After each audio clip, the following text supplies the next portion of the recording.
एक गाथा है, एक सूफी संत ਉਹਨੂੰ किधरे पिंड के वसनीकां ने कहा तू अकबर कोल जा, साडे पिंड दे मदरसा नहीं है, स्कूल नहीं है,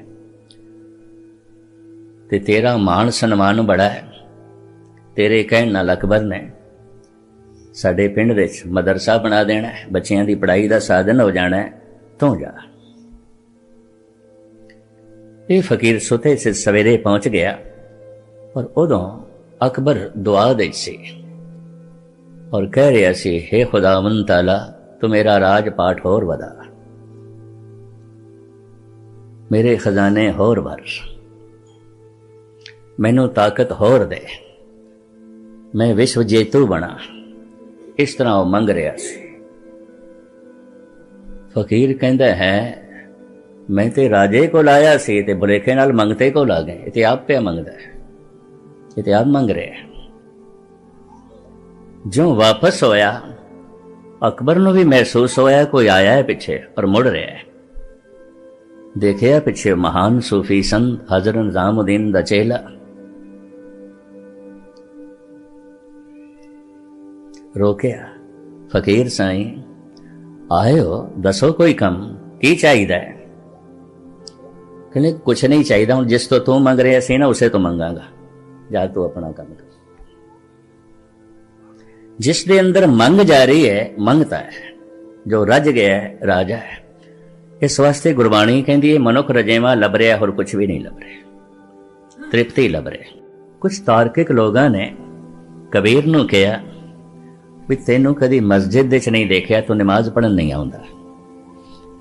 आपनूं शायद पता होए कबीर दे माता पिता ने इस्लाम कबूल कर लिया सी। कबीर नाम भी इस्लामी है, अरबी का शब्द है, तुहानूं पता है। कबीर कबीर कौन है, यदी जानकारी सानू रविदास देंदे ने, नामदेव देंदे ने। जितने भगत बैठे ना गुरु ग्रंथ साहिब दे एक दूजे का जिक्र करते हैं। इस तो मैनू ये समझ मिली, ये सारे समकाली होए ने, एको ही वक्त होए ने। नामदेव कबीर का जिक्र करते हैं, कबीर नामदेव का जिक्र करता है। रविदास कबीर का जिक्र करते हैं, कबीर रविदास का जिक्र करता है। नामदेव त्रिलोचन का जिक्र करते हैं, त्रिलोचन नामदेव का जिक्र करता है। ये सारे एक दूजे का नाम लेंदे ने अपनी बाणी। इस तो ये समझ मिली करीबन करीबन ये सारे समकाली ने।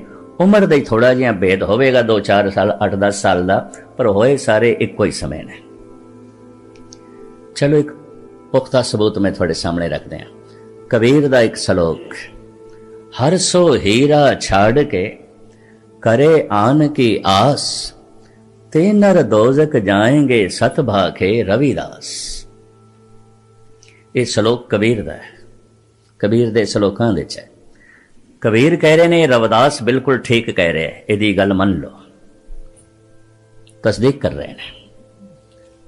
कबीर रविदास दी हां दे हां मिला रहे हैं। ते रविदास अपनी बाणी च कबीर दा जिक्र करदे। नामदेव कबीर त्रिलोचन सदना सैन तरे, कह रविदास सुनोरे संतो अर्जी ते सबे सरे। ये दोहां दे समकाली होने का सब तो वड्डा सबूत मिल गया। कबीर अपनी बाणी च रविदास का जिक्र करता है, रविदास अपनी बाणी च कबीर का जिक्र करता है। फिर रविदास ये दस दिन थानू पता है कबीर कौन है, ये कौन है? तो बड़ी कीमतियां पंक्तियां ने मैं थोड़े सामने रखा। जाके ईद बकरीद कुल गौ बद करे, मानिए शेख शहीद पीरा। जाके बाप ऐसी करी पूत ऐसी श्री, तेहू रे लोक प्रसिद्ध कबीरा। जिन्होंने कदी लड़ीवार धन गुरु ग्रंथ साहिब जी महाराज की बाणी का पाठ किया होगा, उन्होंने सामने पंक्तियां आईयां होंगी। जाके ईद बकरीद कुल गौ बद करे, जिहदे घर दे बकरीद मनाई जाती सी और उस दिन गौ जबा की जाती सी। मानिए शेख शहीद पीरा, मज़ारां ते चदरां चढ़ाइयां जांदियां सन, शेरनियां वंडियां जांदियां सन। जाके बाप ऐसे करी, प्यो ते ही कुछ करदा सी, कबीर दा पिता ते ही कुछ करदा सी। जाके बाप ऐसी करी पूत ऐसी श्री, तेहू रे लोक प्रसिद्ध कबीरा। लेकिन पुत्र नहीं करदा, क्यों? पुत्र दे ऐलानिया ए बोल ने, ना हम हिंदू ना मुसलमान, अल्लाह राम के पिंड परान। ये भगत कबीर दे बोल। मैं हिंदू नहीं हाँ, मैं मुस्लिम भी नहीं हाँ। पंडित मूला जो लिख दिया, छाड़ चले हम किछो न लिया। मेरा धार्मिक रहबर पंडित नहीं है और मेरा धार्मिक रहबर मौलवी भी नहीं है।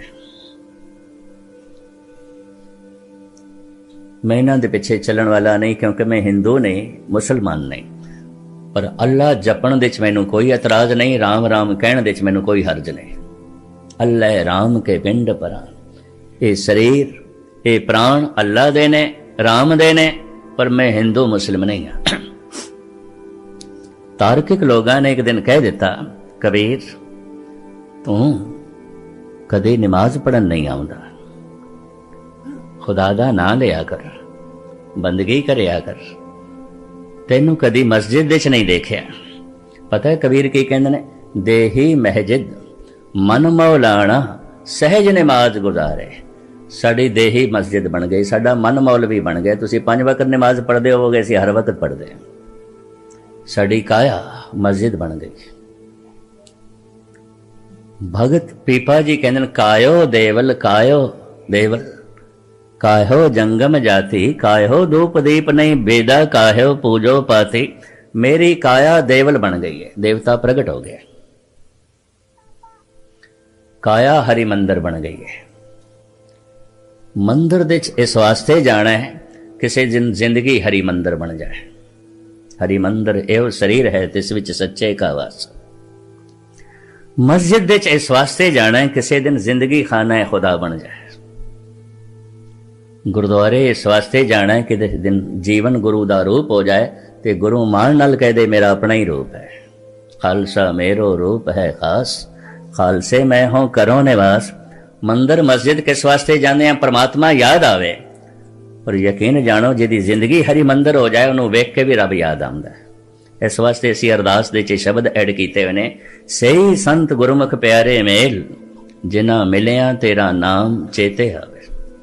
जिन्हां दी जिंदगी हरि मंदिर हो गई, जिन्हां दा जीवन गुरु वर्गा हो गया, और गुरु मान नाल कहे मेरा है, मेरा अपना ही रूप। गुरुद्वारे गया होया उस दिन सफल समझ लो, जिस दिन मनुख गुरु का रूप हो जाता है। उस तो पहले नहीं, उस तो पहले रस्ते च है, अजे पहुंचे कोई नहीं। मंदिर गया होया उसे दा ही सफल, जिहदी जिंदगी हरि मंदिर बन जाए। नमाज पढ़ी हुई उसे दी सफल, जिहदी जिंदगी खाना खुदा बन जाए। भगत कबीर इस तरह कहते हैं, देही महजिद, मेरी देही मस्जिद बन गई है। तो मुख्तसर में अर्ज करा, जिस दिन नौनिध नाम प्रगट हो जाता है, काया हरि मंदिर बन जाती है। भगत पीपा जी यही कह रहे हैं, काया बहुखंड खोजते नौनिध पाई, ना कछ आए बो ना कछ जाए बो, राम की दुहाई। काया दी खोज करदियां करदियां नौनिध वस्तु सानू प्राप्त हो गई। ते नौनिधियां की ने, नौनिध अमृत प्रभ का नाम, देही में इसका विश्राम। तो हुण मैं मूल नुकता थोड़े सामने रखा। खोजी बिरतियां ते मनुख कोल जन्म तो ही ने, यदि अख खुलदी है तो कुछ लभदा है, कुछ तलाश कर रहा है। जीवन भर तलाश करता है मनुख। खोज खोज के जो लभे है उस नाल तृप्ति नहीं हुई, ते तृप्ति किवें होनी है इसका पता भी कोई नहीं। तृप्ति नूं रजेवा कहंदे ने, जो रज जाए राजा। हर मनुख राजा होना चाहता है। जो भुखा उन्होंने बुखारी कहंदे ने, जो रज गया है राजा। राजे दे अर्थ इन्ने ने, राजे दे अर्थ हुक्मरान नहीं है। प्रभ जी तेरी दाती राजा, ये प्रभु तेरी दात नाल मैं रज सकदा। जो रज गया है, तृप्त हो गया है, राजा। जिस दे अंदर मंग जा रही है, मंगता है। जो रज गया है, राजा है। इस वास्ते गुरबाणी कहती है, मनुख रजेवा लभ रहा और कुछ भी नहीं लभ रहा, तृप्ति लभ रहा, खोज रहा है। सब तो पहले मनुख ने खोज का कम जमीन तो शुरू किया। जमीन ने अन्न दिता है, धन दिता है, तरह तरह की मैदनियात झोली दे पाई है। जमीन अजे भी बहुत कुछ दे रही है, लेकिन मनुख रजया नहीं है, नहीं तृप्त होया। फिर मनुख इन्हें पहाड़ां दे सीने चीरे। पहाड़ां दे चों सोना मिलिया, चांदी मिली, हीरे मिले, जवाहरात मिले। मूंगे मिले, नीलम मिले, पन्ने मिले, लोहा मिले, तांबा मिले, बड़ा कुछ पहाड़ा ने मनुख दी झोली च पाया है और दे रहे हैं। लेकिन मनुख रजया नहीं है। पहाड़ भी नहीं रजा सके, जमीन भी नहीं रजा सकी। फिर मनुख ने सागरां दे पानी नूं छाणिया, समुंदर नूं छाणिया, तरह तरह की सौगात मैदनियात सागर ने भी मनुख की झोली च पाई है। बहुत कुछ पाई है और बहुत कुछ सागर भी दे रहे हैं, लेकिन मनुख नहीं रजया। इन्ना वड्डा सागर, 3 हिस्से समुंदर है, 1 हिस्सा जमीन है। ना ये समुंदर मनुख नूं रजा सके, ना ये धरती, ना ये पहाड़। फिर मनुख दियां नजरां जिहड़ियां ने आसमान ते गईयां। सब तो नेड़े ग्रह सी चंद्रमा। तो फिर ये सोचे शायद उत्थों कुछ लभे और असी माला माल हो जाइए। उस वक्त दियां 2 हुकूमतां रशिया ते अमेरिका, सैकड़े साइंटिस्ट दिन रात दिमाग खपांदे रहे, हजारां टेक्नीशियन जुड़े रहे, अरबां खरबां डॉलर खर्च हुए 2 मुल्कां दे। चोटी दे सियाणे साइंटिस्ट दिन रात मगज खपाई करते रहे। कितने इंजीनियर, कितने टेक्नीशियन, कितनी लेबर दिन रात लगी रही। अरबां खरबां डॉलर 2 मुल्कां दे खर्च होए तां किधरे मनुख एक दिन चंद्रमा ते पहुंचण दे सफल होया। जिस दिन मनुख दे पैर चंद ते टिके सन, सारी दुनिया दे हुलास दी लहर दौड़ गई सी।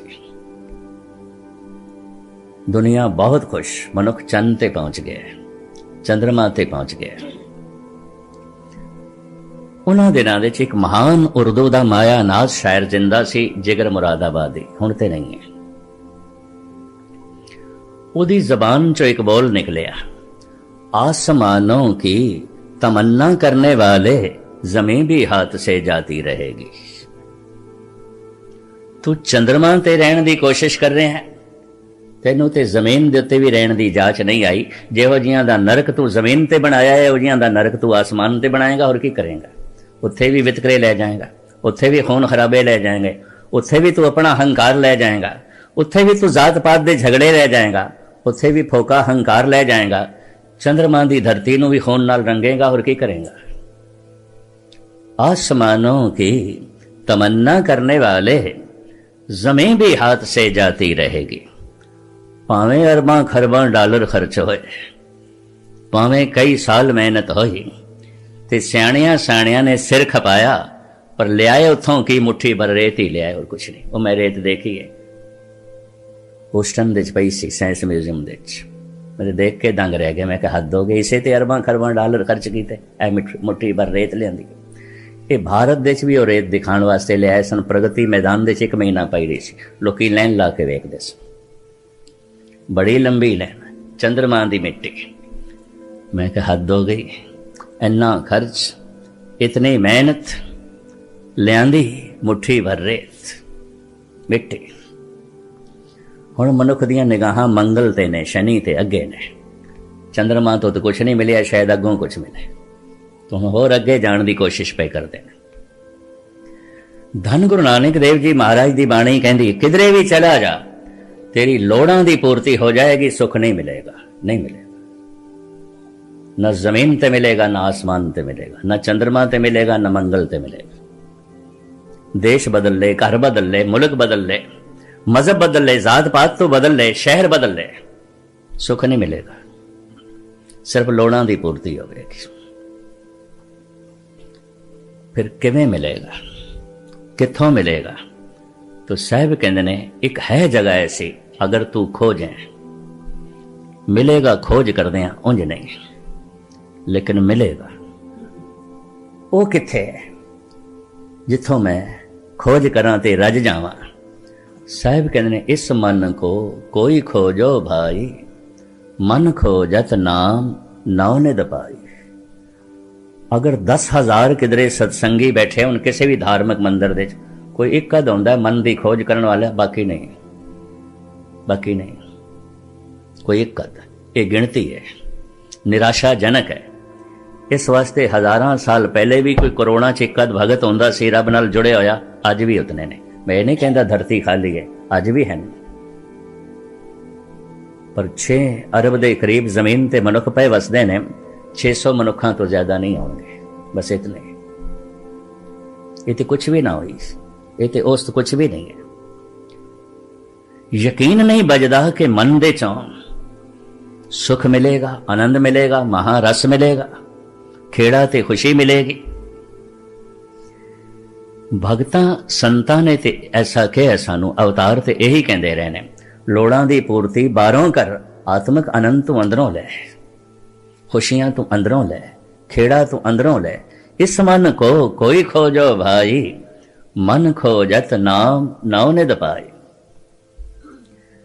निजाम हैदराबाद ने बहुत वड्डा मुशायरा रखिया, उस मुशायरे च मिर्जा गालिब भी पहुंचे सी। पुरानी गल ते गालिब अपने जमाने का बड़ा मायानाज शायर सी। इकबाल भी कहता है कि गालिब नूं पढ़ के मैनू पता चलिया है कि मनुख का दिमाग कितना उच्चा सोच सकता है तो कितना गहरा सोच सकता है। कहता इस बंदे नूं पढ़ के पता चले, उंज नहीं पता मैनू चलना सी। कहता मैं भुलेखे च रहना सी, पर इनू पढ़ के मैनू हौसला मिले है कि मनुख इतना गहराई च भी जा सकता है, इतना बुलंद भी जा सकता है। जिहड़ी गल उच्ची होवेगी वो गहरी भी होएगी। जिस दरख्त ने अपनियां शाखावां नूं आसमान तक लै जाना है, उन्होंने अपनियां जड़ां पाताल तक लै जानियां पैंदियां। ये रब्बी नियम है। जो दरख्त गहरा नहीं जा सकता वो दरख्त उच्चा भी नहीं उठ सकेगा। जो गल गहरी नहीं वो उच्ची भी नहीं, और जो उच्ची नहीं वो गहरी भी नहीं। इकबाल कहता इस बंदे नूं पढ़ के मैनू पता चले कि मनुख इतना गहरा भी जा सकता है, इतना बुलंदियां नूं भी छू सकता है। लेकिन आर्थिक तौर पर खुददार होने करके बड़ा मुफलिस सी गालिब, अत्यंत मुफलिस। मुशायरे तो बाहर आया तो एक खानवार पहाड़ां दे सीने चीर के हीरे लभदा हुंदा सी। अजे भी गोलकुंडा दियां पहाड़ियां दे लोकी लभदे ने। भारत दे एक शहर का नाम है पन्ना, मध्य भारत का शहर, उस शहर का नाम है पन्ना। कोई 30,000 बंदे उन्हां दा धंधा ही है, उत्थे हीरे पन्ने लभदे रहिंदे ने, पहाड़ां च मिलदे ने। छोटे छोटे ते बथेरियां नूं मिलदे ने, कदी कदाई किसी नूं वड्डा भी लभ जांदा है। उस शहर का नाम ही है पन्ना। एक कम धंधा ही यही है। 30,000 बंदियां दी रोजी इसे ते ही है, पहाड़ दे चों हीरे लभदे रहिंदे, पन्ने लभदे रहिंदे। ते हैदराबाद दे नेड़े भी इस तरह के खोजी बंदे पहाड़ां दी खुदाई करके लभदे रहिंदे। उस खानवार ने गालिब नूं कहा तू मेरा शागिर्द बन, मैं तेनू दसांगा पहाड़ां दे सीने चीर के हीरे किवें लभी दे ने, पन्ने किवें लभी दे ने, जवाहर किवें लभी दे ने, और तू माला माल हो जाएगा। गालिब कहने लगा मित्रा फिर तू मेरा शागिर्द बन, मैं तेनू दसांगा अपना ही सीना चीर के खुदाई कलाम किवें कड्डी दा, रब्बी ज्ञान किवें कड्डी दा, मैं तेनू दसांगा, तू मेरा चेला बन। बड़े कीमती बोल उसने आखे ने, सुखन क्या कह नहीं सकते, जोया हूं जो जौहर का, जिगर क्या हम नहीं रखते, जो खोदे जाके मैदन को। कहंदा पहाड़ां दे सीने ते मैं तां चीरां जे मैं अपना सीना ना रखदा हूं। तू चीर पहाड़ां दे सीने, चमकदे पत्थर तैनू मिलणगे। मैं चीरांगा अपना सीना, चमकदा होया खुदा मैनू मिलेगा, रब्बी नूर मैनू मिलेगा, रब्बी ज्ञान मैनू मिलेगा। हिंदुआं नू समझाण दा ते कहण दा ढंग नहीं आया बई हनुमान ने अपना सीना चीरिया और राम नू प्रगट किया। गल ओही है हनुमान दे नाल भी जो गालिब कह रहे हैं, पर मैं इतिहास जोड़ देता है। कहते ने प्रसन्न होके खुश होके सीता ने अपने गल चो मोतियां दी माला उतार के हनुमान नू दे दी भी तू मदद बहुत की, सेवा बहुत की, ऐ लै। ताजपोशी दे समय जद राम दी ताजपोशी हो रही सी अयोध्या दे विच, ये बारों 2 पत्थर चुक ले आया ते माला दा एक मोती कड़ के ना पत्थर ते रख के तोड़दा है। फिर दूजा तोड़दा है, फिर तीजा तोड़दा है। सीता दी जबान चों निकलिया वानर है। बंदर नहीं सी, जिन्हों जंगली मनुख असी कहते हैं वन नर, जंगल दे च रहण वाला नर, शहर दे च रहण वाला नहीं, पिंड दे च रहण वाला नहीं। वानर वन दे च रहण वाला, वन दे च रहण वाला। वन नर जंगल दा आदमी, जंगल दे च रहण वाला। बंदर नहीं सी, मनुख से। और इस तरह की उच्ची जिंदगी ते सोचनी किसी मनुख दे नाल ही उम्मीद जोड़ी जा सकती, बंदरां नाल नहीं। सीता ने कहा, हनुमंत इतनी कीमती तेनों मैं माला दिती, और ये माला राम नूं भी बड़ी प्यारी। उन्होंने तोहफा जान के मैनू दिती ते मैं तेरी सेवा ते खुश होके तैनू दिती। तू मेरे सामने इस माला दी दिती हुई सौगात दी तोहिन कर रहे हैं, तोड़ी जा रहे हैं, तोड़ी जा रहे हैं, क्यों? हनुमान कहते मैं राम देख रहा, ये राम है कि नहीं। तो सीता कहती इतनी समझ होनी चाहिए है, जड़ चीज दे च राम नहीं आउंदा। मोती जड़ ने, जड़ दे च राम नहीं आउंदा, इतनी तो समझ होनी चाहिए। माला चुक के परे पवाई, कहने लगे जेदे च राम नहीं तो फिर मैं की करना। ऐ लो फिर। तो सीता भी पढ़ी लिखी सूझवान, कहने लगे हनुमंत इस शरीर जड़ है, पंजे दे पंजे तत्त जड़ ने। अग्नि जड़ है, पानी जड़ है, पृथ्वी जड़ है, आकाश जड़ है, पवन जड़ है, ते पंज तत्तां दा शरीर है। ते जिस दे च राम नहीं है तो कहंदा मैनू नहीं चाहिए, तो फिर शरीर क्यों रखे? ये भी जड़ है, इनू क्यों चुकी फिरदा? वो थोड़ी रोस दे चाहिए भाई, एक तो गलती की थी इसने, मैं इतनी कीमती सौगात देती इसने तोड़ी, ते उल्टा जिहड़ी गल कर रहा ना समझी दी है, ना समझी दी नहीं कर रहा सी। ये शरीर जड़ है, फिर ये क्यों रखे होया है? हनुमान कहंदा मां गल सुन, अगर शरीर दे च राम नहीं तो मैनू इस शरीर की भी लोड़ नहीं, मैं ये भी टुकड़े कर दिया। कहंदे ने इतना जज्बियां नाल भरिया है, ओदी रोम रोम जबान बन गई, हर रोम दे चो राम दी धुनी निकली। गुरुमुख रोम रोम हर ध्यावे। कई दफा जज्बे इतने उमड़ते ने, प्यार अंदरों इतना उमड़दा है, उन्होंने एक निक्की जी जबान प्रगट करने दे असमर्थ हो जाती है। जैसे पिछे हड़ आ रहा होवे पानी का, तो उन्होंने किधरे 1 इंच पाइप दे जो है लंगाइए, उसनों गुजारिए किथे, इन्ना पिछे हड़ आ रहे। जज्बियां दा हड़, भावनावां दा हड़, प्रेम दा हड़ जद उछल पैंदा है, ये जबान छोटी पै जाती है, एक एक रोम रसना बन जाती है। मैं ग्रंथां दे पढ़िया ऐसा सी, पर मेरी तर्क बुद्धि रही है, बचपन तो मैं मनदा नहीं सी, ऐसा मैं मनदा नहीं सी। पढ़िया मैं स्वामी राम तीरथ बारे भी सी, पढ़िया मैं संत बाबा अतर सिंह बारे भी सी। सेवादार रात नूं संत बाबा अतर सिंह दे कमरे चला गया इस वास्ते, कमरे चो आवाज आ रही सी वाहेगुरु वाहेगुरु। ते सेवादार ने सोचा बाबा जी ते सौ रहे ने, नींद च ने, कोई होर आदमी चला गया अंदर, वाहेगुरु वाहेगुरु जप रहा है, तो बाबा जी की नींद खराब करेगा, किसी होर जगह उसनों बैठना चाहिए। इस बोले कि सेवादार संत अतर सिंह जी के कमरे चला गया। बई उन्होंने मैं कहा जे तू नाम जपना भी है तो बाहर आके बैठ, किसी होर कमरे च बैठ, जिथे बाबा जी सुते पैन उत्थे जपदा पै। और कमरे च की देखदा, कल्ले बाबा जी ने, और शरीर दे चों आवाज आ रही है वाहेगुरु वाहेगुरु। मुंह बंद से, एक एक रोम रसना बनी हुई सी, रोंगटे खड़े सन। अभ्यासियां कोल मैं सुनिया और ये भगत माल च पढ़िया, लेकिन विश्वास नहीं बजदा सी।